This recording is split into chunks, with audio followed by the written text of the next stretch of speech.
Jean-Pierre Castel, bonjour. Alors vous êtes ici pour nous présenter La violence monothéiste, mythe ou réalité, publié aux éditions L'Harmattan, qui est donc le troisième volume de votre cycle sur le monothéisme. Voilà, plus précisément sur la violence monothéiste. Donc effectivement, c'est le troisième d'une trilogie. Le premier présentait les faits et comparait les violences religieuses de par le monde. Le deuxième zoomait sur la spécificité de la violence monothéiste, son origine, sa motivation. Et ici, c'est plutôt le débat autour de la question de la violence monothéiste. Donc je recense et j'évalue les différentes questions qui se posent. Est-ce que le concept même de violence monothéiste a un sens? Est-ce que toute violence religieuse n'est pas politique? Est-ce que la violence n'est pas tout simplement humaine? Est-ce que le Christ n'a-t-il pas écarté le Dieu jaloux? Est-ce qu'il existe des invariants en l'histoire comme cette violence monothéiste qui traverserait les siècles et les continents? Voilà, donc je recense et j'évalue les différents arguments. Et alors je fais deux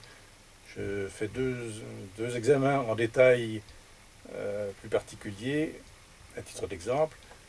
Donc le premier, c'est sur la question du paganisme européen. Le paganisme européen est-il mort de mort naturelle, ou est-il, comme le prétendent non seulement les auteurs chrétiens, mais même nombre d'auteurs athées ou agnostiques, ou a-t-il été éradiqué, éliminé par le christianisme?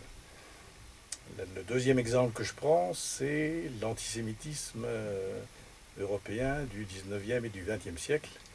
Cet antisémitisme est-il d'origine païenne, comme le prétendent nombre d'auteurs, et en particulier le Vatican, ou est-il d'origine chrétienne?